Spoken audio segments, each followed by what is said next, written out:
unfortunately, of those that we already know Hamas is holding when they all return home. That will be on the cost of living crisis. It's not just a talking point. Today is a drug lab in full operation. Now we're tipped the...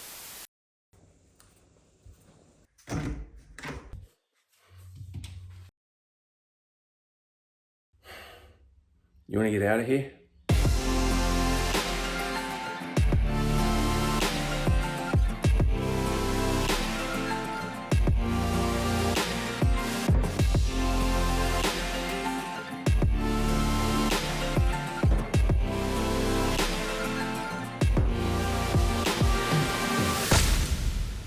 Hey guys, it's Damo here, and today we are taking a look at Yamaha's Tenere 700 World Raid. Is it better than the standard T7? Is this the best Tenere model ever released? Less yapping, more brapping. Let's go. The World Raid was born into a competitive market and forced to fight for attention with the likes of KTM's 890 Adventure R, Aprilia's Touareg 660, Husqvarna's Norden 901 Expedition, and of course the trio of Austrian 700s. And then there's Yamaha's own and very popular standard Tenere 700. To make sure the World Raid stands out from the crowd, Yamaha made changes most notably to three critical areas. That's the suspension, the fuel capacity, as well as the overall balance of the bike. Messing with a winning formula to this extent can be dangerous, but the Yama nerds did well to enhance but not corrupt the World Raid's DNA. It had to still feel like a Tenere, but clearly offer more than the standard T7. Let's take a quick look at how they did it. Just to cover off the major differences between the standard T7 and the World Raid, you've got those dual drop-down tanks on the World Raid that increase the fuel capacity to 23 litres, which should get you somewhere between 430 and 500 kilometres. It depends on how and where you ride, of course.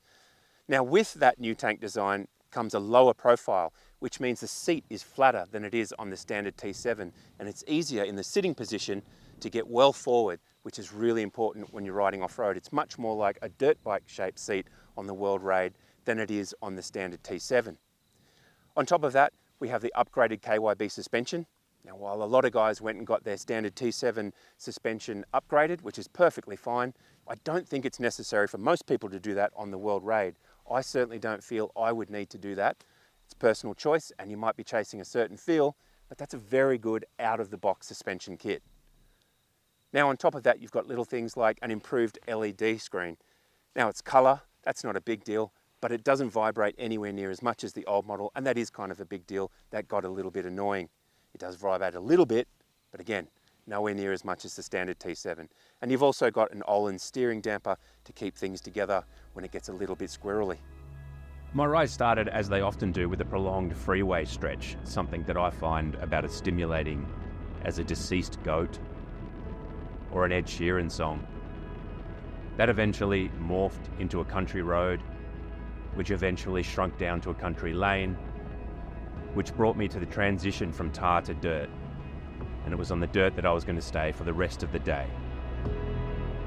And this is what it's all about, isn't it? You all know the feeling. This is where we want to be.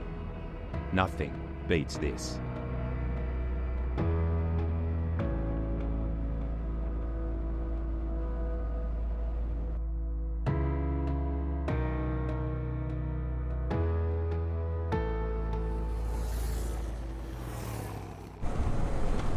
I'm just going to pull up here because I have a passenger and it's a ladybug, and I don't want it to get hurt by flying off my bike while we're going, because I'm sure there's... oh shit.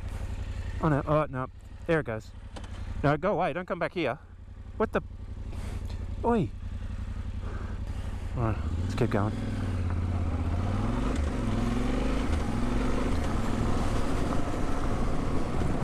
Well, I think it's about time we did an ergo check. The ergonomics on the Tenere World Raid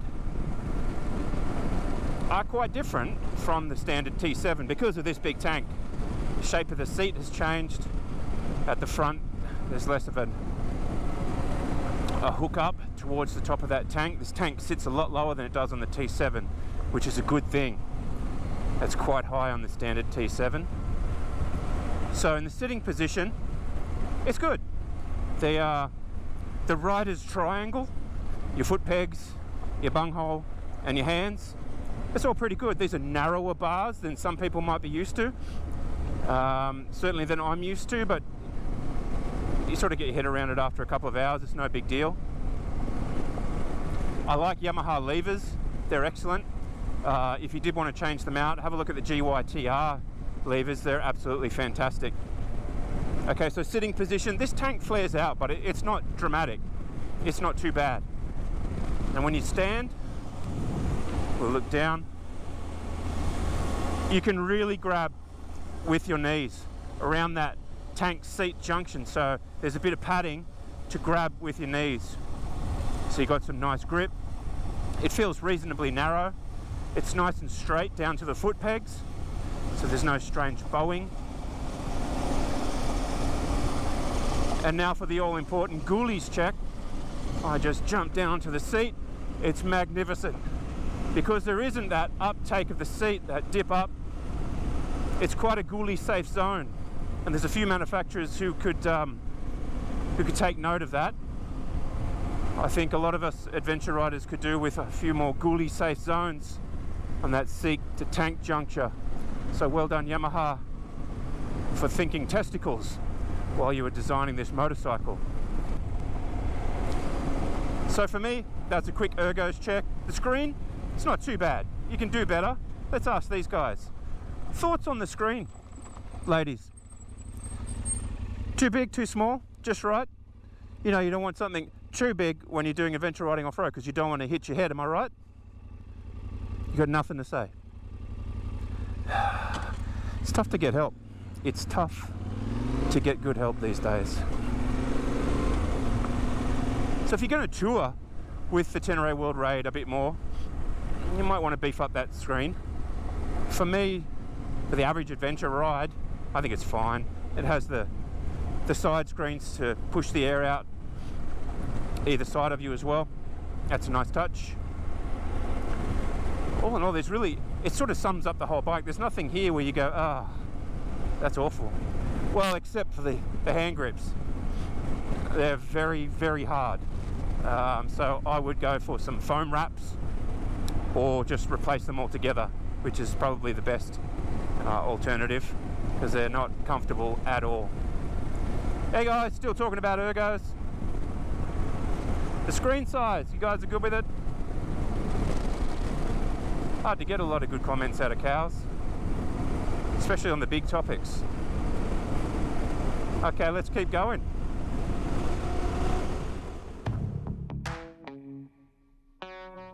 It was nice to find that the connection from throttle to rear wheel that I love on the standard T7 is present on the World Raid.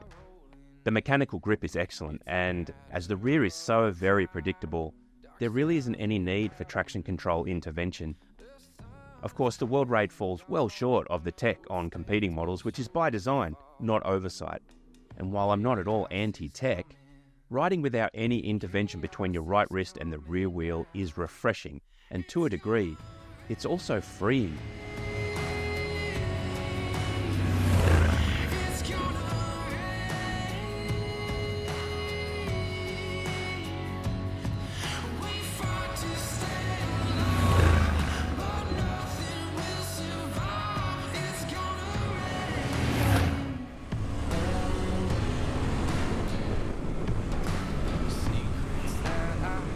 The suspension on the World Raid offers 20 mils more travel than the standard T7, and with that comes an increase in both the ground clearance and the seat height by 10 mils, which takes that seat height to 890 mils, which would represent a challenge for some. There's also a preload adjustment, which the T7 doesn't have, and while there isn't any high-speed damping at the shock, I don't think that would bother the 99.999% of people who don't ride adventure bikes like Pollisport does. The balance point gifted by the drop-down tanks is appreciably lower than that on the standard T7, and as such, the World Raid feels much less top-heavy and not as physically taxing. It's gone.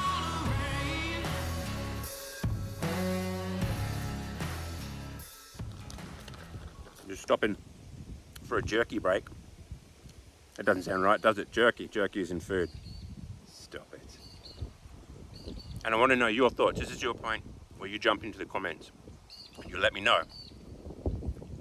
If there is any piece of tech that you could put on the World Raid, what would it be? Quick shifter, heated grips, slipper clutch, traction control, engine modes, anything you can think of. What do you think would improve the World Raid? And on the flip side, if you think it doesn't need anything else at all, let me know.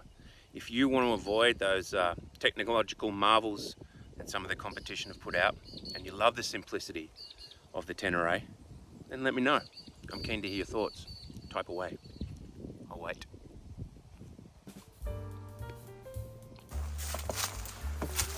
And an old mine shaft.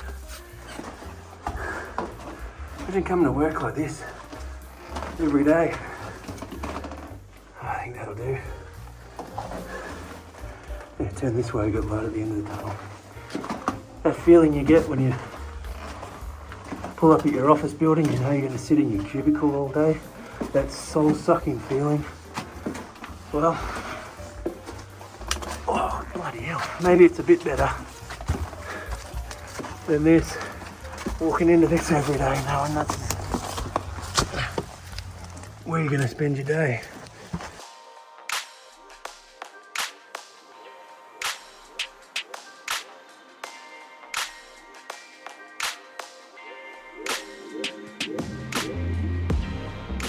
Over 4 days in the saddle, the World Raid has a more comfortable seat than the T7.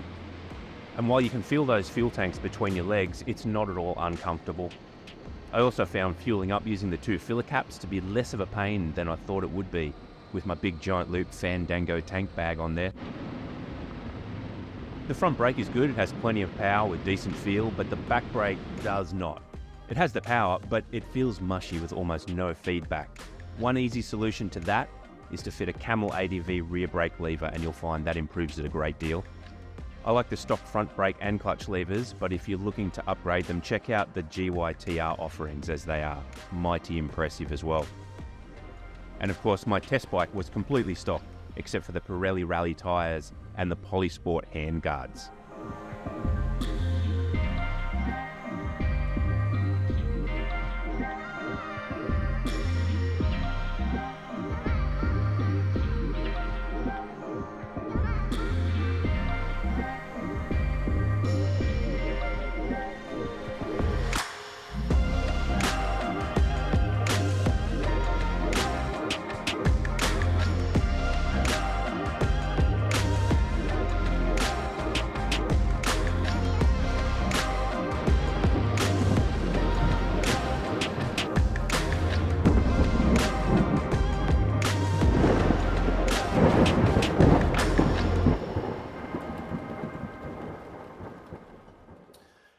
The best way I can conceptualize the difference between the standard Tenere 700 and the World Raid is to use a Tim Tam. That's right, a Tim Tam. This is a plain Tim Tam. The Tenere 700 is the Tim Tam of the adventure world, and I say that because it's dependable. You know exactly what you're going to get, and it's not overly complicated, just like the plain Tim Tam. And it's delicious. And it's within its simplicity that we find our complete satisfaction.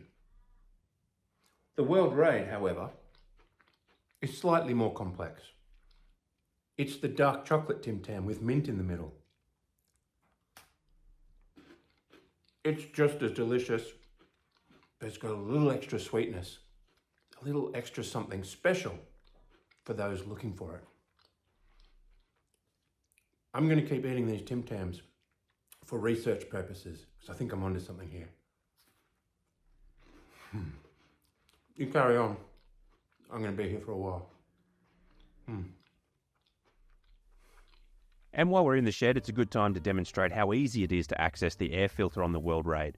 Just remove the seat, 4 screws, and you're there.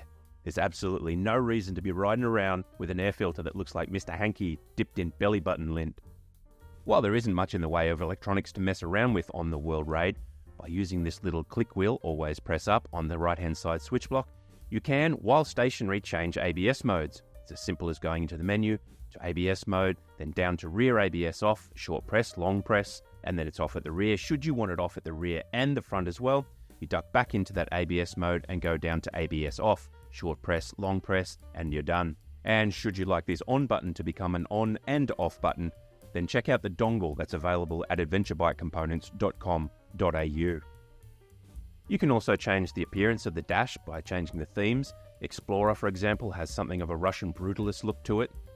Raid is for all of those who are training for the 2025 Dakar. Good luck to all of you.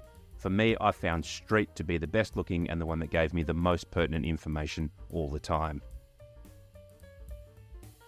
No motorcycle is perfect, and if I was to be an absolute Karen and call the Yamaha complaints line, I'd start by whinging about these rock hard grips. They might as well be made out of wood. A rich mahogany would look classy. It'd smell magnificent too. And you could plant a mahogany tree in your backyard and have an endless supply of replacement wooden grips. It's the only thing on the Tenere World Raid that I'd change before I left a showroom. Just put softer grips on. You will never regret it. I think there should be an option to either have a rear rack, a luggage rack, or a centre stand at the $25,500 price we have in Australia. I think all adventure bikes should have a rear rack, but I'd accept that there was an option to have one or the other.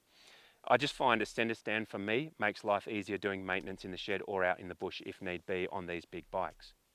And then finally the ABS. The ABS has an ABS on button on the dash. I don't know anybody who's asked for an ABS on button, and I can't think of another bike that has an ABS on button. There's ABS off buttons, we know that, but I think it could be a rocker at least, or two buttons. Whatever it takes to have ABS on and off easily reachable without going into the menu system. I think that would improve the ABS system on the Tenere World Raid. And that's pretty much all that I would whinge about to the Yamaha complaints people. After speaking to the Yamaha complaints department, I rang my mate Guy Streeter from MX Store to see if he was keen for a couple of days of riding on the World Raid. And of course he was. So it's time to suit up again and head out into some crazy summer weather on one of my favourite loops.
Yamaha has an enviable reputation for reliability that many would take over a bike full of rider aid technology.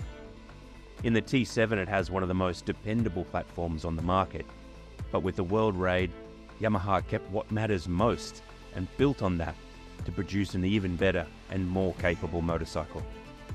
Is the World Raid the best Tenere ever? There's no way I'm starting a fight with the vintage crowd here. But is it better than the T7? Yeah, I think it is.